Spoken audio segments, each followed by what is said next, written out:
you guys. I took my mommy's book and I am going to read to you guys. Now she can't get upset because I'm not barking. I'm reading. Chapter 33. Bradley was terrible. He dribbled with 2 hands. He passed the ball to people who weren't on his team. But worst of all, whenever anyone passed the ball to him, he said thank you. He never shot at the basket. He didn't dare. Finally, after his team was losing 28-6 anyway, everyone told him to try a shot. He looked around for someone to pass to. Jeff sat down so Bradley wouldn't pass it to him. Just shoot, he said. The rest of his team sat down too. Shoot it, they said. Everyone on the other team sat down too. Shoot the ball. Bradley faced the basket. His tongue slipped out the corner of his mouth as he carefully aimed. Then he threw the ball high in the air. It hit the back of the rim, bounced against the backboard, then dropped through the net. Great shot, said Jeff. Way to go, said Andy, patting him on the back. At first he couldn't believe it, but then he saw Carla's book lying on the ground at the base of the basket. No wonder, he realized. Everyone headed for the water fountain. Bradley went along too, even though he wasn't thirsty. But then, once he got there, he realized he was thirsty. He just hadn't noticed. Good game, Bradley, said Brian. You just have to stop passing to people who aren't on your team, said Dan. Maybe you should give the rest of us on your team black eyes too, said Robbie. Then you'll know who to pass to.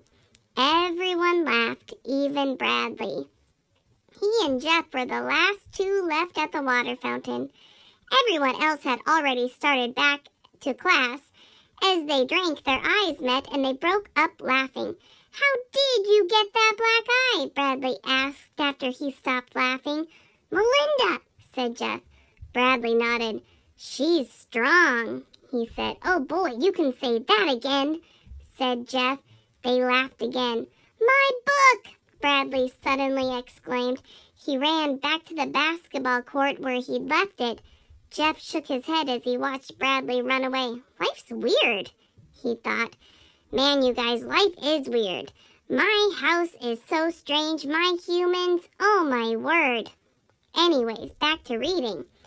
He walked into the boys' bathroom and splashed his sweaty face with cold water. He had to hold the faucet down with one hand and splash his face with the other. Colleen Varigold walked in. He stared at her. She looked around, then screamed and ran outside. Jeff watched the door swing shut behind her.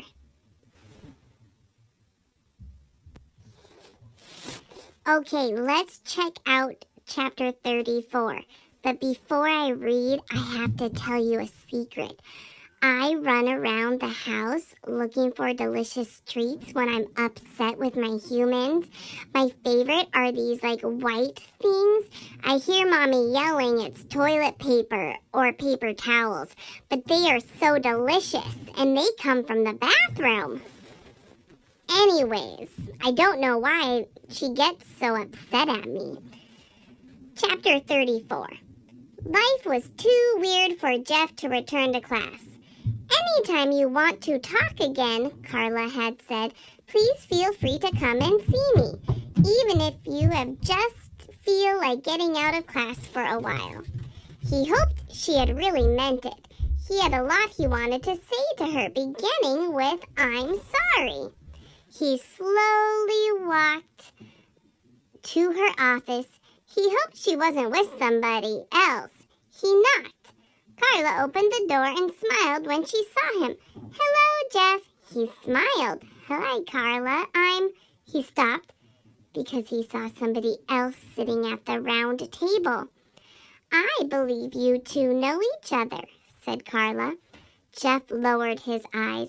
Hello, Colleen, he muttered. Colleen? Varigold covered her face with her hands. Oh, my mommy does that sometimes when I'm barking. Weird. You don't mind if Jeff joins us, do you, Colleen? Carla asked. Colleen shook her head with her hands still over her face. Jeff awkwardly sat down. Mrs. Ebel doesn't know I'm here, he said. I'll write you a note, said Carla. Colleen peeked out from between her fingers. "I'm not supposed to be here either," she said. Carla turned to Colleen. "So what's the big emergency? Can you say it in front of Jeff?" "He already knows," said Colleen. "Humans are so weird." She looked at Jeff. "You better not tell anybody."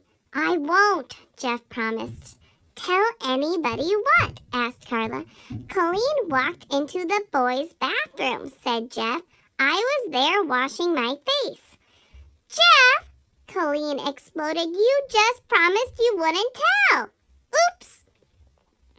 "Ah," said Jeff. He blushed. "It was only Carla. You were going to tell her anyway, weren't you?" Colleen smiled at him. "I didn't go there on purpose," she explained to Carla. "It was an accident." Colleen stared at her in amazement because Carla had said, "I don't believe in accidents." She wondered how Carla knew she had gone in after Jeff on purpose. She turned to Jeff. "I'm sorry for saying hello to you when you didn't like it." "That's okay." "Anyway, how was I supposed to know you didn't like it? You always said hello back." "Well, I know, I can't help it. Whenever anybody says hello to me, I always have to say hello back." He looked at the picture of the green monster with 6 hands hanging on the wall. "If a big scary monster said hello, Jeff, I'd probably say hello back to it." "Oh, 4th graders. Sometimes I say hello to all the people that are coming to my door and ringing the doorbell. I love saying hello to them, even the man that throws a newspaper on my front step. My humans don't like me saying hello, which is weird because they say hello too to people. Huh. Now, back to story." Colleen laughed. "Well, what's wrong with that?" demanded Carla. "If a monster says hello to you, you should say it. If you don't, then I have to wonder which one of you is really the monster." Colleen frowned. She suddenly remembered that Bradley Chalkers had said hello to her at the beginning of the lunch period, and she had walked away without saying hello back. It made her feel terrible. "You can say hello to me whenever you want," said Jeff. She smiled again. "Hello, Jeff." "Hello, Colleen." "I read somewhere," said Carla, "that in Zen, the most important rule is that when one person says hello to you, you have to say hello back." "What's Zen?" asked Colleen. "A religion," answered Carla. She got her book from her bookcase. "Here it is." And she read aloud. "In certain Zen monasteries, it's cardinal rule that when one monk calls out hi to another monk, the latter must call back hi without thinking." "Jeff should be a Zen monk," Colleen exclaimed with delight, and Jeff laughed. "I already say hello to anybody who says hello to me," he said proudly. "Can girls be Zen monks too?" Colleen asked. "Well, why not?" asked Carla. Colleen laughed with delight. Then she said, "Jeff, do you want to come to my birthday party next Sunday?" "Yes," said Jeff. "That's the second most important rule about being a Zen monk. Whenever another Zen monk invites you to a birthday party, you have to say yes." Colleen laughed again. "You're the only boy so far. I'll invite one more, but only one. I can't invite too many boys." Suddenly she looked very serious. She knew what she had to do. I have to tell you something funny, and I just found some white stuff, the stuff called paper towels. And it was so yummy. My mommy just came and tried to take it away from me. And I thought, haha, I already ate 3. Anyways, let's keep reading before my mommy finds this book. Chapter 35. Before dinner, while it was still light, Bradley's father, bad leg and all, taught Bradley how to dribble. Bradley could hardly wait to show his friends. The next morning when the bell rang for recess, everyone hurried outside except Bradley. First, he had to put his paper neatly in his notebook. Then he had to mark his place in his book and put all his pencils in his pencil holder. Then he put everything away neatly in his desk. Wow, when my mommy was reading this sounds like a different boy. He rushed out to the door. "Hello, Bradley," said Colleen. He stopped cold. Colleen closed her eyes tightly, then opened them. With the determination of a Zen monk, she asked, "Would you like to come to my birthday party on Sunday?" Bradley stared at her. "Jeff will be there," said Colleen. He's the only boy. Everyone else will be girls. I would have invited you sooner, except, I just found out when it was. Bradley nodded his head until his mouth worked. Yes, he said. Good, said Colleen, and then scooted away. Bradley stared after her, then turned around in a circle as he tried to remember which way he was going. Bradley, called Andy, hurry up, we need you. He ran to the basketball court. He forgot everything he had learned about dribbling. Is he coming? Asked Melinda. Colleen nodded. Lori stuck out her tongue and screamed. It'll be fun, said Melinda. Bradley's not the same as he was. I think he's gotten better. Oh, you can't come anymore, Melinda, said Colleen. Why not? She asked, obviously very hurt. Because they're coming and you beat them up. But they started it. Colleen stared at her, hands on hips. She couldn't believe Melinda was being so unreasonable. I thought I was your best friend, said Melinda. You are, said Colleen, but they're boys. Oh, okay. You can come, but you better not cause any more trouble. I thought I was your best friend, said Lori. That night, Bradley lay in bed, too excited to sleep. He couldn't wait until tomorrow when he'd see Carla again. He had so much to share with her, and it was all because of her magic book. He turned on the light above his head and read aloud to Ronnie and Bartholomew. They laughed whenever he did. I just met Ace. He's my parents' lawyer. Guess what?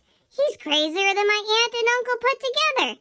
The first thing he said to me was, do you like peanuts? Now remember, this is from the book that I think Bradley was reading. They're okay, I answered. Good, he said. He gave me a peanut and I ate it. Do you want another peanut? He asked. I shrugged. So he gave me another peanut and I ate that one too. Big deal. You must really like peanuts a lot, he said. Well, I told you he was crazy. I want you to remember that, he said. If anybody asks you, you really like peanuts a lot. Okay, I really like peanuts a lot, I said. Then he gave me 3 more peanuts. Eat these. I ate them. You just ate 3 peanuts in 5 seconds, he said. Can you believe it? He had timed me. Tell me he isn't crazy. Scene change, or so my mommy usually says. He isn't crazy, laughed Ronnie. Why is he making such a big deal over peanuts? Asked Bartholomew. Well, I don't know, said Bradley.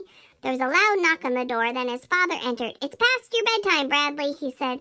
Okay, said Bradley. He reached for his light. Oh, you were reading? His father noticed. Well, that's all right then. You can stay up if you want to read. Bradley smiled. Once again, the magic book had kept him from getting in trouble. So what did you think the kids think of your dribbling? I forgot, Bradley admitted. He hated to disappoint his father. I guess we need to practice more, said his father. Maybe this weekend I'll put up a backboard on the garage. He said goodnight and walked out of Bradley's room. Come on, I want to hear about the peanuts, said Bartholomew, and Bradley continued reading. So then, he asked me, are you good at math? Well, I don't like to brag, but math happens to be my best subject. Big deal. Okay, here's a math problem for you, he said. If you can eat 3 peanuts in 5 seconds, how long would it take for you to eat 50,000 peanuts? I got out a pencil and paper and figured it out. About 23 hours and 9 minutes? Well, that's less than a day, isn't it? He asked. Yes, I said. There are 24 hours in a day. He's supposed to be my parents' lawyer, and he doesn't even know how many hours there are in a day. Remember that, he told me. If anybody asks you, you can eat 50,000 peanuts per day. I laughed. Who would ask me that? The police. And the chapter ended there. Oh, and so does my chapter, too.